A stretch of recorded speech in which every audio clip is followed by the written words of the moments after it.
पीठ पीछे से एक हिजड़े के रूप में बाहर करते हो, सकल देना ढंग से उसकी हरकत करेगा, जितने मुकदमे कर लेगा कि उन्होंने आके गिरफ्तारी की तुम लोगों के तुर्तों के सामने असर में आई, तुम्हारे बाप के समान व्यक्ति को तुम गिरफ्तार पकड़ के बात है। आप लोग चाहते हो दौड़ की, वैसे तो आपने ऐसी तैसी करके छोड़ दिया, जिसलिए आपको कह रहा हूँ वक्त आएगा हिसाब लेके, ध्यान रखना इस चीज का। एमएलए के हड़दर्मिता की वजह से, उसके दादा की वजह से उन पर मुकदमा दर्ज किया। मैं अजय थे, देख रहे हो झलको झुंझुनू और अवर अपनी मौजूदगी गोठड़ा के अंदर ही है। गोठड़ा जो सीमेंट फैक्ट्री है भी करने के बाद 1.5 महीने पहले, और एक जो इंसान बाकी जो श्री सीमेंट जो है ही कहीं जो ट्रक की टक्कर लाके मौत हो जाए दुर्घटना में भी के बाद में जो लोग सीमेंट फैक्ट्री का धरणों देवी ही भी के बाद में और जब बाद लोगों के ऊपर मुकदमा कराया जाता बाद आज पासा लेने खातर, और जो गोठड़ा थाना है भी आगे और काफ़ी लोग देखने लग रहे हो, काफ़ी मात्रा में पहुँचने लग रहे हैं। इस साइड में थाना दिखाऊँ तो जो श्री सीमेंट का ही और जो ट्रैक्टर बड़ा ट्रक है बड़ा खड़ा कर रखा है, पुलिस बल जो पूरा बैरिकेटिंग कर रखी है, लोग का पाइप और लगा के पूरा थाना ने कवर करे ताकि आगे नहीं जा सके। और किसान ही जगह है पूरा जो ट्रैक्टर ही आपकी गाड़ियाँ हैं बाकी थ्रेड है, बाइक कोई ने गाड़ी मिल रही है, कोई ने कार मिल रही है, कोई ने ट्रैक्टर है, कोई मोटरसाइकिल पे, कोई पैदल कहें यहाँ पे सगला पहुँचने लग रहा है अपनाने। और जो गोठड़ा की थाना के सामने सड़क पर कहीं बैठना पड़ रहा थाना तो लोगों के साथ में। भाई यहाँ पे क्या है कि राजनीतिक दबाव में तो जब से बीजेपी का प्रशासन आया है और यहाँ का जो प्रतिनिधि है वो बीजेपी का पहली बार यहाँ पे जीता है, उसकी तानाशाही और अहंकार इतना बढ़ गए हैं कि जो न्याय मांगने के लिए आम व्यक्ति हो, चाहे किसान हो, चाहे छात्र हो, चाहे व्यापारी कोई भी हो, उनको यहाँ पे खुद धमकाते हैं या पुलिस प्रशासन द्वारा झूठे मुकदमे, और मुकदमे भी ऐसे संगीन धाराओं में। कितना लोगों के ऊपर मुकदमा कराया गया? 5 नामजद है और बाकी अन्य हैं। और एक एक्सीडेंट में खत्म हो गया था लड़का, उसको न्याय दिलाने के लिए परिजनों के साथ में आम लोग बैठे थे, गैर राजनीतिक लोग थे सारे ही, और उस समय सारा कुछ सेटल हो गया, उनको मुआवजा तो देना था, फैक्ट्री द्वारा दे दिया गया। उसके 5 दिन बाद में राजनीतिक दुश्मनी की वजह से, उस एमएलए के हड़दर्मिता की वजह से, उसके दादा की वजह से उन पर मुकदमा दर्ज किया। 5 दिन बाद 5 दिन बाद वो धाराएं भी इतनी संगीन कि 50 लाख रुपए की एक्सटॉर्शन मनी मांग रहे हैं। 50 लाख तो मेरा पुलिस को कहना था, मैंने आज से 7-8 दिन पहले कहा था प्रशासन को कि भाई आप लोग कम से कम जांच तो कर दे। आपने डायरेक्ट रिपोर्ट दर्ज कर ली, और रिपोर्ट दर्ज करने के बाद में लगातार उनके घरों पे जाके छापे मारना, उनको परेशान करना, गिरफ्तार करेंगे, तो ये लोकतंत्र में ठीक नहीं है। तो हमने अब थाना पे पहुंचा है तो थाना वाला बात करी है कि नहीं करी? पहले बैरिकेड वगैरह कितनी बैरिकेडिंग कर रखी है? श्री सीमेंट का ट्रक थोड़ा खड़ा कर, हाँ ट्रकें लगा रखी है वहाँ पे अंदर श्री सीमेंट के। थाना वाला क्या बोल रहा था, क्या जवाब दे रहे हैं? बात ही कर रहा है, कौन कर रहा है?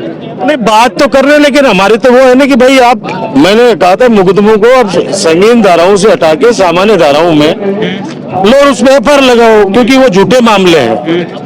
देखते हैं क्या करते हैं जब तक बैठे। तो धरना थारो कब तक चालू होगा? अगर कब तक थारी मांगे नहीं पूरी हो तो कब तक क्या कुछ है करते हैं बात। देखो अभी क्या बात होती है, देखें।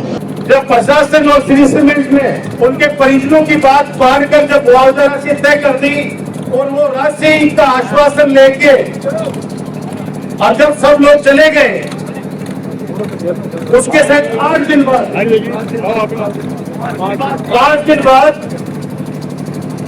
मुकदमा दर्ज किया जाता है, और वो संगीन धाराओं में। ये कहाँ का न्याय है कि हमारे लोगों को आप लोगों ने जूत मारे, उन निर्दोष लोगों पे आपने लठ बजाए, और उसके बाद 5 दिन बाद में किस दबाव में आप लोगों ने मुकदमे दर्ज किए, वो भी संगीन धाराओं में। एडिशनल साहब गलत फहमी मत रहना स्टेडियम वाले चक्कर में। उस समय शिकंडी बन के आप लोगों ने पीछे से वार किया। माननीय उच्चतम न्यायालय का आप लोगों ने आड़ लेकर हमारे बच्चों के सपनों को चकनाचूर किया। हम बोले नहीं है, वक्त आएगा हिसाब लेके, ध्यान रखना इस चीज का। वक्त आएगा, एक एक बात का, एक एक चीज का हिसाब दिया जाएगा। उस समय कैसे महिलाओं को साथ में उस समय लगा होगा कि ये नवलगढ़ के लोग कमजोर हैं। गलत भी मत रहना, कहीं कमजोर नहीं है। दुर्भाग्य है कि अब की बार एक कमजोर व्यक्ति के हाथ में नवलगढ़ का नेतृत्व चला गया।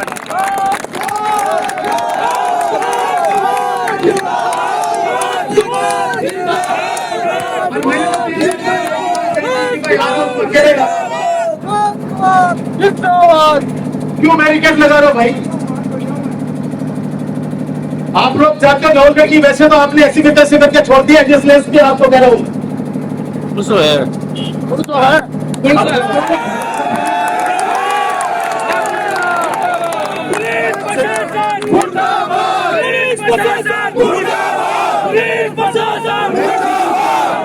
मुझे पिता राजकुमार जी पूछे ना हर चीज। जब बेटा और पोता अरेस्ट हो गए, विशाल नीचों को छोड़ो। और मुझे गर्व है कि मेरा पिता मर्द है कि उन्होंने आके गिरफ्तारी की तुम लोगों के तुष्टों के सामने। और शर्म नहीं आई तुम्हारे बाप के समान व्यक्ति को तुम गिरफ्तार पकड़ के बात आए। और कर तेरे जितने मुकदमे कर ले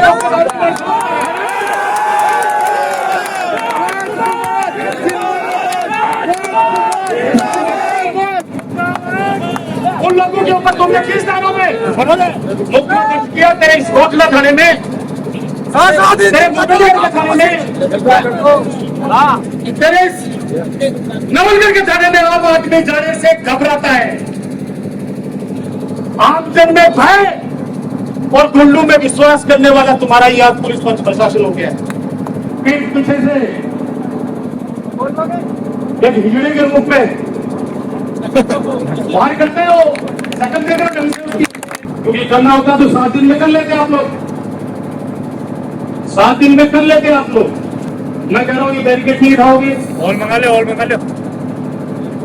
मैं फिर रिक्वेस्ट कर रहा हूँ बैरिकेड हटाओगे या नहीं हटाओगे, क्योंकि आपके सबसे सीनियर अधिकारी आप हो।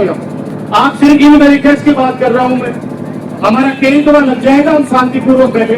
गोठड़ा थाना के आगे और देखने लग रहे हो कि कितनी भारी मात्रा में कितना लोग इकट्ठा होने लग रहे हैं। आदमी तो देखो कोई नवड़े नहीं है, पूरा जो हाईवे है पूरा लगभग कवर हो चुकी है। तो आदमी धरना पर बैठे है, गाड़ी आगे तक देखने लग रहे हो, पूरी आगे तक गाड़ियाँ खड़ी है। अगर इस साइड में भी थान दिखाऊं तो इस साइड रोड के दोनों साइड और गाड़ियाँ आगे तक लग रही है। अब देख लो यो है कि कब जो ये धारा जो ये FIR करेगी तो वापस ली जावे है, या फिर राजकुमार जी कब तक डटे रहेंगे।